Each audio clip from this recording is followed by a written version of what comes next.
Hey guys, it's Dean here from the Workshop Whisperer, coming to you this Thursday with another of our 10-minute trainings, how to help you, really sharing with you, best practice tips and tactics that we know help you to grow a profitable, sustainable and successful auto repair shop.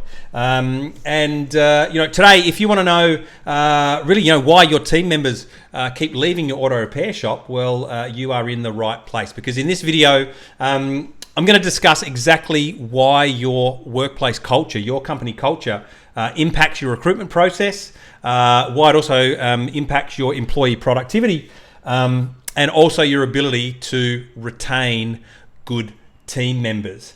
I've mentioned here before that I spent 4 years working as a performance coach with the Adelaide 36ers in the NBL from 2014 through to 2018, and I became so it became so obvious to me the importance of creating the importance of culture in a team environment, simply because of the amount of churn there was within that team season to season to season. Obviously, 3 imports would come in and go out every single year, along with other players going in and out. So you could have up to 80% of the playing squad turn over from season to season. And culture or lack thereof can play a huge part in the level of churn you experience inside your workshop. So look, at the end of this training, make sure you stick around, because I want to let you know how you can get a free copy of our Selecting for Success resource, which is really going to help you identify the kinds of people that are going to fit your company culture. And of course, if you found this video useful, give it a thumbs up. And if there's any other 10-minute trainings you would love to learn about, or you would love to hear from us about, then just type that in the comment section below, and we'll be sure to put that onto our 10-minute training list. But let's get into really how your culture relates to recruitment, productivity, and retention. And really, the question you've probably had on your lips before is, why does my team keep leaving? Why does your team keep leaving your business? And when we think about the actual problems here, we know there's a skills shortage, right? We know across Australia and New Zealand there is a skills shortage of qualified technicians. And so the other problem that leads to is often that you just take what you can get. You might actually go with the best of a bad bunch, or you might keep poor team members for longer than you really should.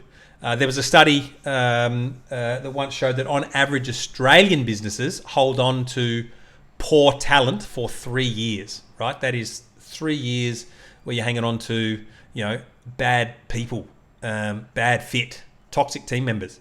And of course, the other problem is that if your company culture is off, if your workplace culture is not on point, it can feel like a bit of a revolving door where people coming in and out all the time. And at its very worst, you can actually end up with the bad apples from the bunch in your workplace, because the good ones have got jack of it, got sick of it, and have left, right? So that's the problem we've got. But what's the opportunity here? Well, the opportunity exists for you to create a culture that attracts and retains quality talent, right? It's one thing to attract them, to have people put up their hand and go, hey, this feels like somewhere I want to work. It's another thing entirely to keep them. And you'll see what responsibility you have in creating a culture that attracts and retains quality talent. So that's the opportunity that we've got for us here. But if we look at it from this perspective, from a framework, and if you've been with me on these trainings, I love a good framework here, right? This is really our culture framework, if you like, right? Now, at the top of the frame here, what do you want? It's really, really simple, right? The one thing that you want from your team members is for them to show, let me just make that smaller. Right, the one thing you want is for your team members to show you loyalty, right? You want a loyal team that is they're in it for the long haul. They're with you through thick and thin. Okay, but before we get to loyalty, there is one other characteristic that we must have in place for team to feel like they want to stay, right? So at one level down, that is commitment, right? Loyalty is really commitment multiplied by time, right? The longer your team is with you, the more committed they're with you, the more you refer to them as being loyal, okay? So the thing you want is a loyal team. You want loyalty from your team. What do you need to get loyalty is commitment. You need people to hang around with you for an extended period of time, right? But what creates commitment? Now, this is when we come down to relationships. If marriage is commitment, there's something that happens before that really says, hey, we're going to commit to a life together. And the simple answer there is that we need engagement, right? In most cases, people have an engagement party before they have a wedding party, right? So they get engaged as a sign of their commitment to each other. And of course, if a couple stay together for a long period of time, we would refer to that couple as being loyal to each other, okay? So we got engagement, right? But what creates engagement? Well, before you get engaged to someone, you're going on dates, you might be going on holidays, you're doing things with them. And what are these things? Well, we are really looking for a lot of experiences with them. Okay, now there's only two types of experiences, aren't there? There's either a positive experience. There is either a positive experience or there's a negative experience. Okay? If all you have with someone is negative experiences, what are the chances that you're actually going to get engaged? They're really, really small, right? Not going to happen.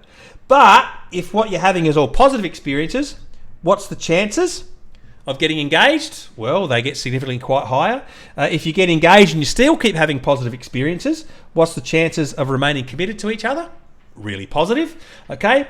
And if you're still having positive experiences throughout your commitment together, well, then the chances of remaining loyal to one another significantly increase, okay? So if our experiences are positive,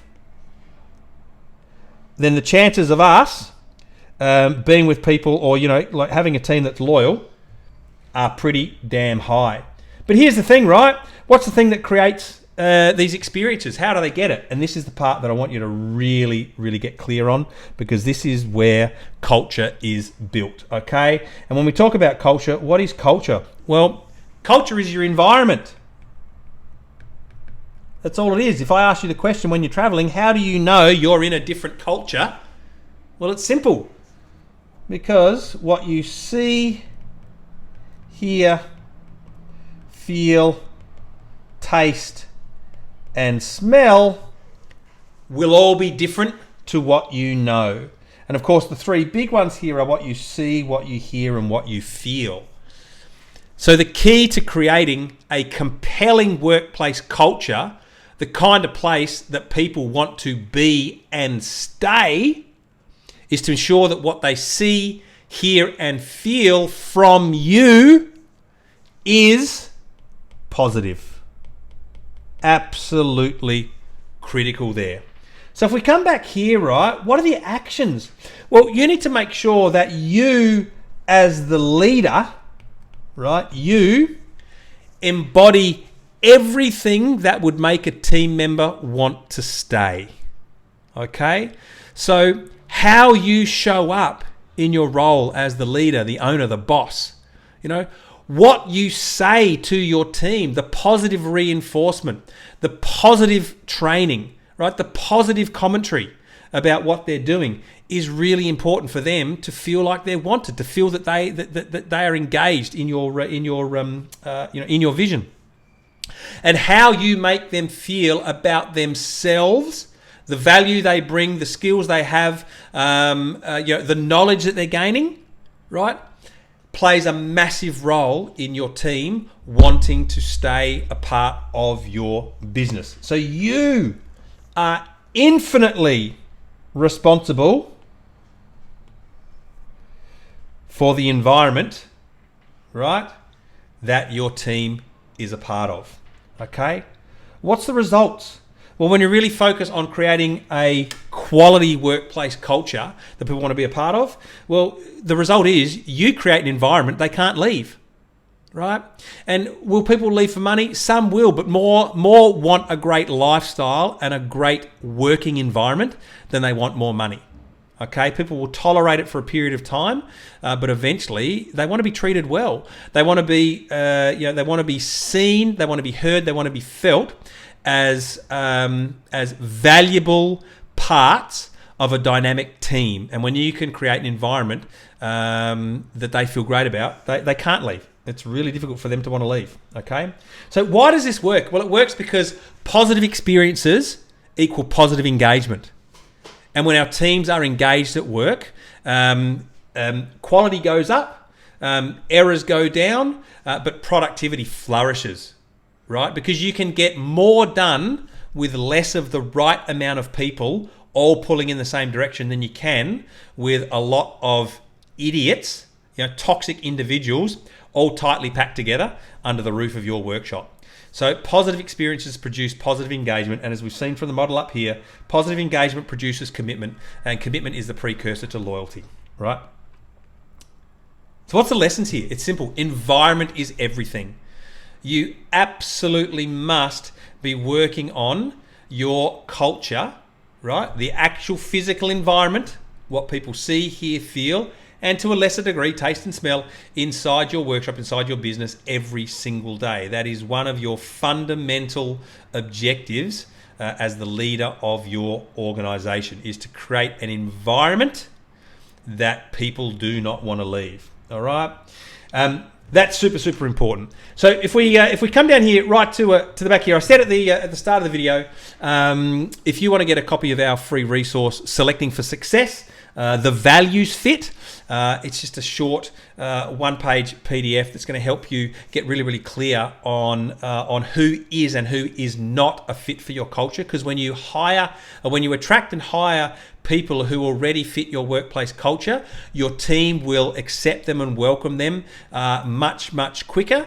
The new team member will feel useful much sooner, and so you get an added injection of productivity and effectiveness into your team a lot faster than you would when you pick the bad apples and you stick them amongst a good bunch. All right. So if you want a copy of that resource, Selecting for Success, the Values Fit, just comment success in the comment section below, and one of our team will shoot that out for you ASAP. Hey, I trust this 10-minute training has been super helpful for you guys. Again, if there's other trainings you want to learn about, whether it's in sales or marketing or coaching, copywriting, whatever it might be, if there's some other training you'd love to hear from in these 10-minute trainings, just drop that in the comment section below, and we'll be sure to get around to delivering that for you sometime in the next few weeks. All right, guys, happy Thursday, and until we talk again, as always, keep those average repair orders nice and high. Talk to you soon. Bye-bye.